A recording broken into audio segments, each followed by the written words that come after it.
Hi, everyone. Welcome to our program today. This is kind of what we call a pop-up program.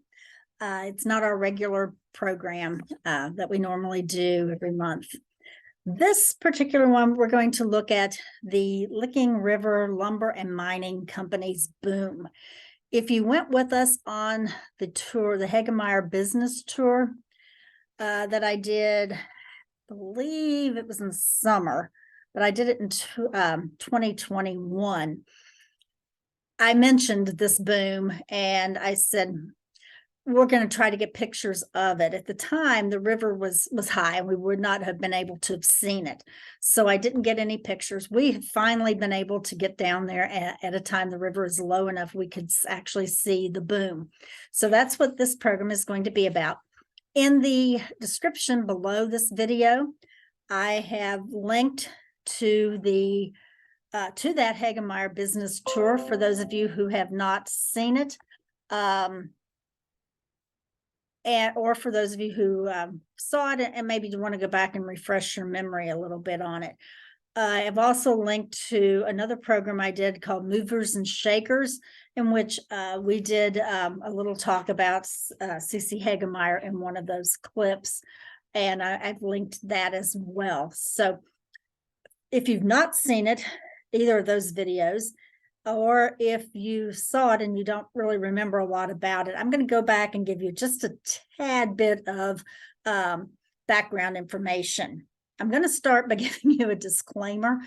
I sometimes think faster than I write or speak. So I have problems with the name of the company. The company's name is the Licking River Lumber and Mining Company. A lot of times I leave lumber out. So if in this video I leave lumber out, I intended for it to be in, I just didn't catch it. So it is the Licking River Lumber and Mining Company. I've given up trying to get it right every time I say it, so I'm just doing a disclaimer. There's also a few things I'm going to back up and tell you. If you're not from Pendleton County or not from the region or area, you may not understand that the Licking River is one of the rivers in America that flows from south to north. Typically, rivers go from north to south, but not in the case of the Licking River. The Licking River starts in Magoffin County near Salyersville, and it empties into the Ohio River at Newport, Kentucky. The Licking River Lumber and Mining Company was in Pendleton County. They had other holdings, but in Pendleton County, they were located at Boston, Kentucky.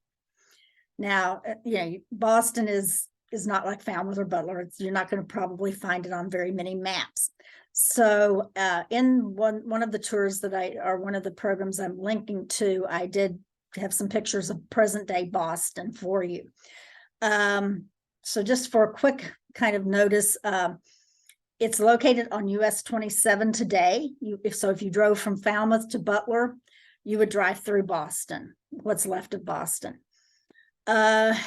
Menzies Bottoms is another place that I will talk about a little bit. And if you're coming from Falmouth toward Butler, you will come through Menzies Bottoms before you get to Boston. The Philip Sharp Middle School is located in Menzies Bottoms, and the Bottoms are called that because it was owned by Judge Menzies at one time. He was a circuit judge and quite a character at times. So that's where it got its name. And the Licking River Lumber and Mining Company did have an interest there at Menzies Bottoms as well. I'm going to go to share screen right now. And we're going to, yes, this is what I want. I'm going to share my presentation with you.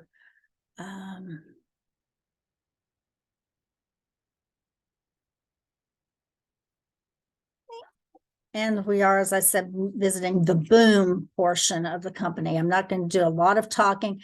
In part, some of the background information that I'd like to give you too. about the company is that they held timber holdings in Eastern Kentucky. And this location at Boston was where they would then turn that timber into lumber, usable lumber, before shipping it on to be sold in the retail arena. C.C. Hagemeyer worked for this company. He was a German immigrant. His family came to Cincinnati from Germany when he was a child.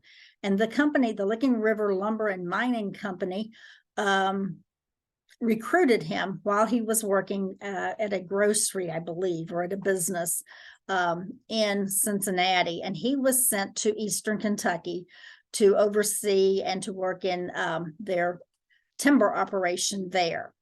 He kind of rose through the ranks, and when the company decided to open this plant in Boston, Hagemeyer came with them and kind of ran the place.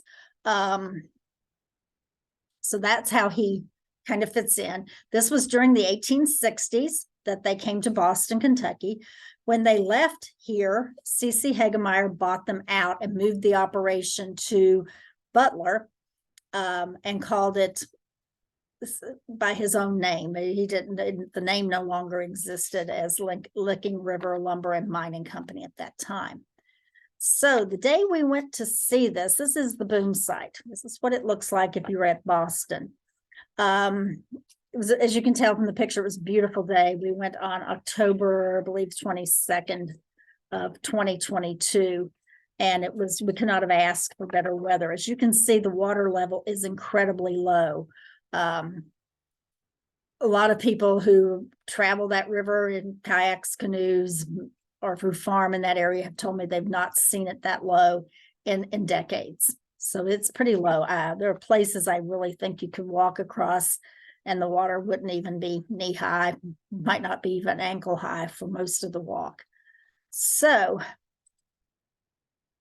my tour guide for the day, we are, incidentally, in these pictures, we are standing in the riverbed. That's how low the water is. My tour guide for the day was Barth Johnson. Barth has worked in Pendleton County. He's part of the, he's now retired, but at the time that I first talked to him, I think he was still working full time. He was with the, okay, I'm drawing a blank. Fish and Wildlife Department. He was an officer in that. And so he was my tour guide for the day.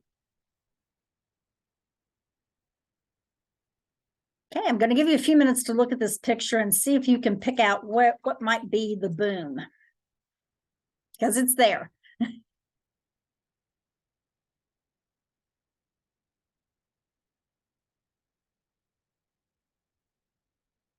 I've circled all the parts of the boom, and we are going to look closer at these. I did miss one out here to the left. I think this could be a part of the boom there. I'm not real sure. I couldn't tell for certain with that picture and the shadowing.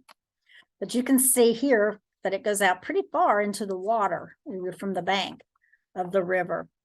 We're going to get a little closer view there, and it goes more than halfway across. Which presents kind of a problem.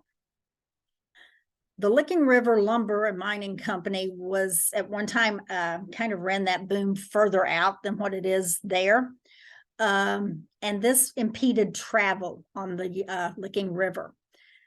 In the 1860s, we still had a river trade in Pendleton County. Flatboats would come through, bringing goods into town and taking goods out of the county.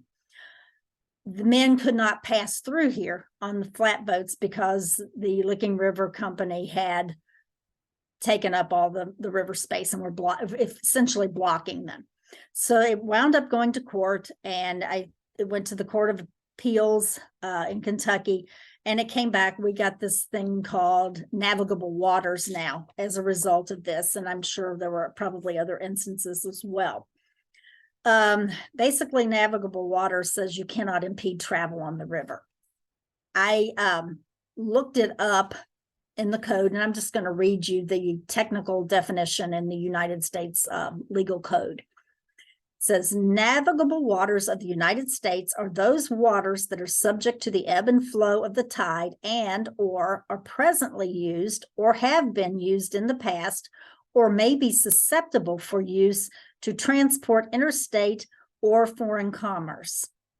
A determination of navigability, once made, applies laterally over the entire surface of the water body and is not extinguished by later actions or events which impede or destroy navigable capacity. So basically, once a waterway is declared a navigable water, it is going to always be a navigable water.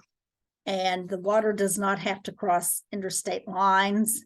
It just has to be at some point deemed a trade route for interstate commerce. So that's kind of the nuts and bolts of it. So that was, they were in violation of that. So they had to pull this boom in a little closer to allow traffic to pass by. So this out here is about as far out as it's going to go. And we've got a better close up here.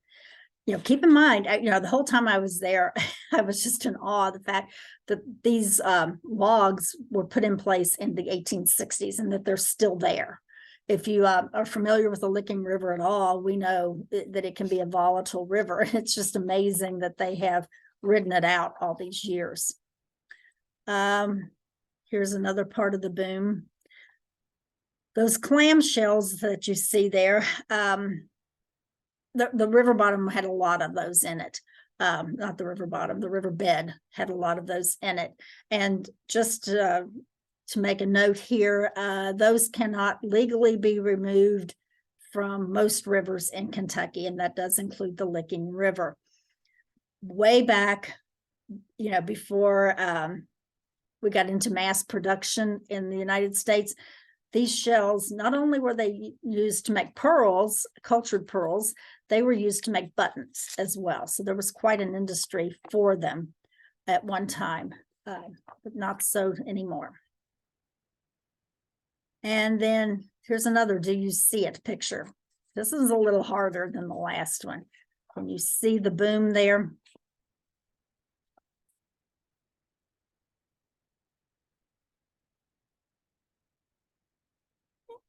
And there you go.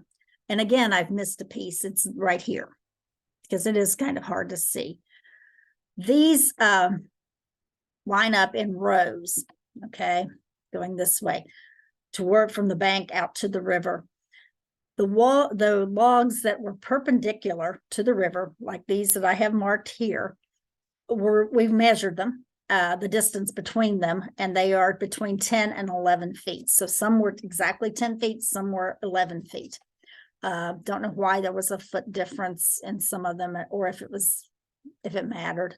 But between, say, like this one here and this one, there would have been 10 or 11 feet. Okay. And then in the rows going this way, between the one I didn't circle and the first one I have circled, there would be 8 feet or 9 feet. And then between this one and this one would have been another 8 or 9 feet. There were two different measurements that we found in those. Okay, in the next few slides, I'm just going to show you some close-ups of those logs that were spaced 10 to 11 feet apart. So these were the logs that ran from the bank out into the river and were perpendicular to the flow of the river.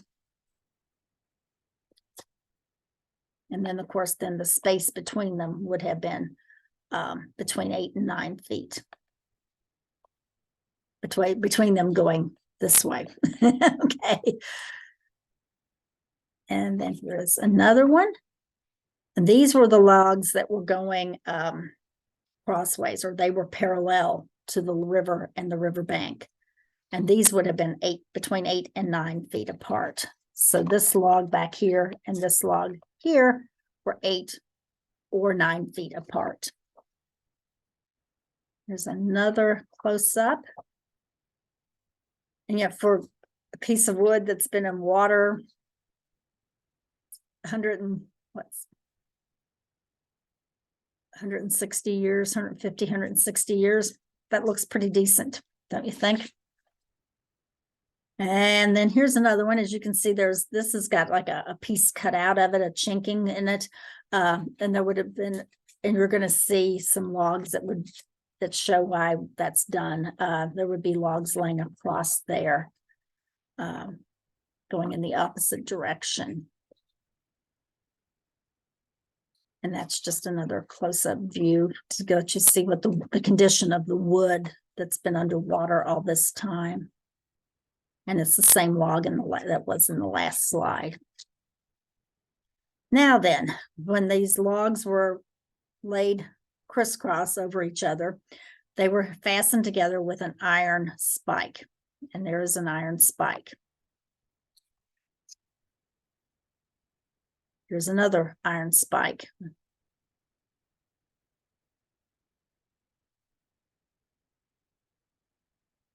And then here, you see the two logs connected.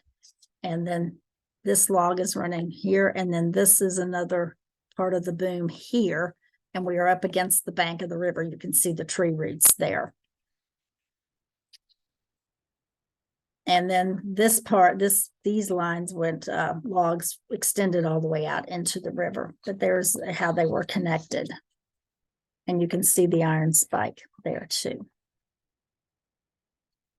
And that's just the same setup from a different angle. This is just a piece of driftwood up here. It's not part of the boom.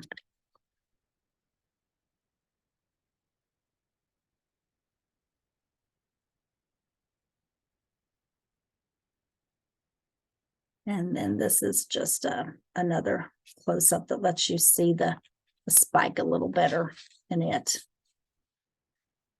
And then this is what I found interesting. We saw all these planks, and you can see here's a spike, an iron spike, and part of the boom base right there. And then we have all this going toward, when I took this picture, my back is to the river bank, and you can see it extends out into the river here. The current of the river, when there's water there, and this should be underwater most of the time, would have flown from the far right of the screen to the left, because as I say, the licking flows from south to north, and that would be the direction. And then this next picture is going to show you is a close-up, and it shows you just kind of how it's worn here a little more. It makes it a little more visible.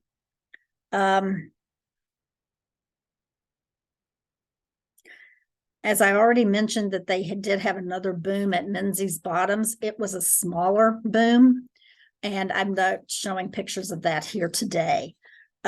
Basically, what would happen is when they purchased timber in Eastern Kentucky and they cut it, they would lash them together or tie the logs together to form like a raft, and then they would float them down. And then the logs would be brought into these booms and held until the company was ready to pull them out of the water and turn them into usable lumber. Okay.